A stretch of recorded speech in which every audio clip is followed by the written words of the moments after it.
महाभारत के युद्ध की घोषणा हुई,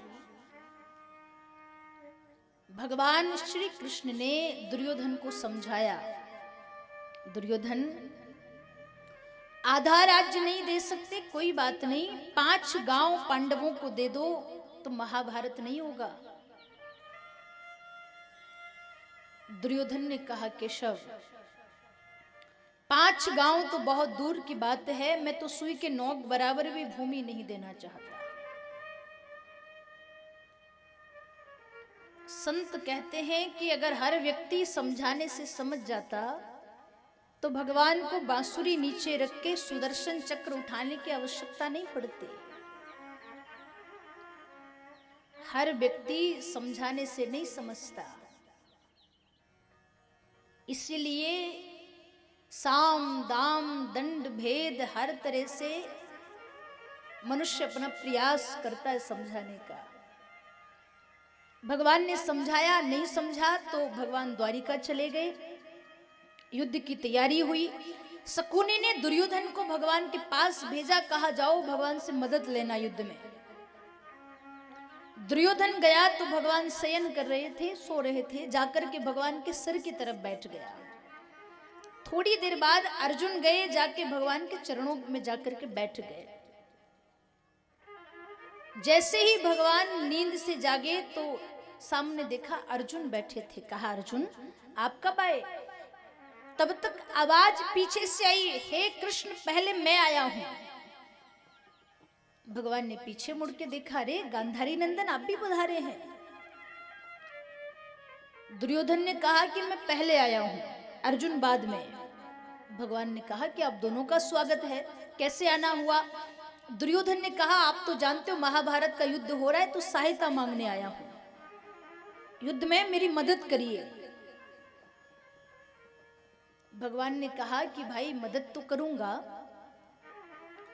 पर पहले मेरी प्रतिज्ञा सुन लीजिए। मैंने प्रतिज्ञा की है कि मैं महाभारत के युद्ध में अस्त्र शस्त्र नहीं उठाऊंगा, बस बैठ करके देखूंगा। दोनों मांगने आए हो तो दोनों को देना पड़ेगा। एक तरफ मेरी नारायणी सेना रहेगी, दूसरी तरफ ये निहत्था कृष्ण। किसको लेना चाहोगे, मुझे या मेरी सेना को? दुर्योधन ने विचार किया कि अस्त्र शस्त्र उठा लेता तो ये भी बढ़िया था। कुछ दिन पहले गोकुल वृंदावन में गाय चराता था। अगर ये कहे कि युद्ध देखना बस है तो इसे ले जाके क्या करूं? कहा कि आप तो सेना दे दीजिए। सेना लेकर के चला गया। जब दुर्योधन सेना लेकर के गया तो भगवान अर्जुन को चिढ़ाते हुए कहने लगे, अर्जुन हार तेरी निश्चित है, तू पल पल रहेगा उदास।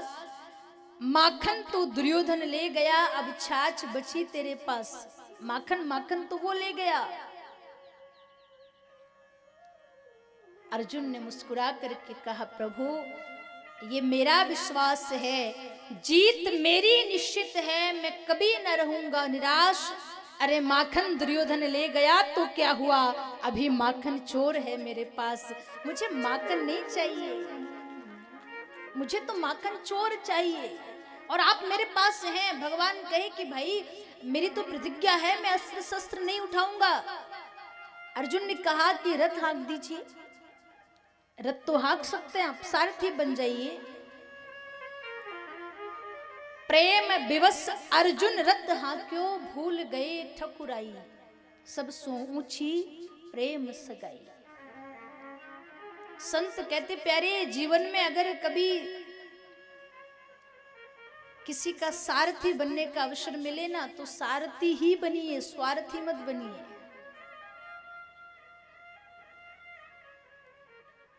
भगवान सारथी बन गए। महाभारत के युद्ध में कुरुक्षेत्र की भूमि में अर्जुन का रथ लेकर के गए। इधर गंगापुत्र भीष्म को पता चला कि भगवान ने प्रतिज्ञा करी वो महाभारत के युद्ध में अस्त्र शस्त्र नहीं उठाएंगे। गंगापुत्र ने भी प्रतिज्ञा कर ली, आज जो हरिहीन शस्त्र गहम तो लाजू गंगा जननी को। शांतनु सुत ना कहा, आज अगर मैंने भगवान के हाथों में अस्त्र शस्त्र नहीं उठवा दिए तो मैं भी गंगा पुत्र भीष्म नहीं, मैं भी शांतनु बिहारी नहीं। एक तरफ भगवान की प्रतिज्ञा है, दूसरी तरफ भक्त की प्रतिज्ञा है। अर्जुन का सामना हुआ गंगा पुत्र भीष्म से, और भीष्म ने देखा कि अर्जुन का रथ भगवान हाँक रहे हैं। गंगा पुत्र ने बाणों पर बाण चला दिए, और जब बाणों पर बाण चलाए, अर्जुन का मुकुट कहीं गिर गया, अर्जुन का धनुष गिर गया, अर्जुन की तुनीर गिर गई, अर्जुन का बाजूबंद टूट गया, अर्जुन के रथ का पहिया टूट गया। और जब अर्जुन को घायल अवस्था में देखा तो गंगा पुत्र भीष्म और बाणों पर बाण चलाने लगे। अब भगवान का हृदय पिघलेगा। और जब अर्जुन को घायल देखा तो भगवान द्वारिकाधीश अपनी सारी प्रतिज्ञाएं भूल गए, रथ का टूटा हुआ पहिया उठाया और दौड़ पड़े गंगा पुत्र भीष्म को मारने के लिए। जैसे ही गंगा पुत्र ने देखा भगवान आ रहे हैं, धनुष बाण फेंक दिए, घुटनों के बल बैठ गए। मार दीजिए प्रभु, ऐसा अवसर और कहां मिलेगा। भगवान ने कहा, आपने तो प्रतिज्ञा करी थी, वेदव्यास जी के सामने आपने वचन दिया था कि जब तक हस्तिनापुर चहुओर से सुरक्षित नहीं होगा आप शरीर नहीं त्यागेंगे, आप मेरे साथ युद्ध करने को तैयार हैं, उठिए। गंगा पुत्र ने कहा नहीं। रोने लगे गंगा पुत्र, प्रभु ऐसा मेरी प्रतिज्ञा में क्या था ये बता दीजिए। कहा जाता है भगवान अगर अपनी प्रतिज्ञा भूल जाए तो पृथ्वी पर प्रलय आ जाती है। पृथ्वी कांपने लगी तो भगवान का पीतांबर, भगवान का दुपट्टा धरती पर गिरा। कहा, धरती देवी आपको प्रलय में जाने की आवश्यकता नहीं है, ये तो भक्त की प्रतिज्ञा पूरी करने के लिए भगवान ने अपनी प्रतिज्ञा को तोड़ा है। गंगा पुत्र रोने लगे, प्रभु अभी तक तो बस सुना था, आज देख भी लिया क्या। प्रबल प्रेम के पाले पड़कर प्रभु को नियम बदलते देखा। अपना मान टले टल जाए, अपने भक्तों का मान न टलते देखा। मेरा मान बचाने के लिए आपने अपनी प्रतिज्ञा तोड़ दी, मार दीजिए मुझे। देहांत काले तुम सामने हो, बंसी बजाते मन को लुभाते, यही गीत गाते मैं तननाथ त्यागूं, गोविंद दामोदर माधवे तू। हे प्रभु ऐसा अवसर कहां मिलेगा। भगवान ने कहा, गंगा पुत्र वेदव्यास जी को दिया गया वचन याद है, उठिए युद्ध करिए।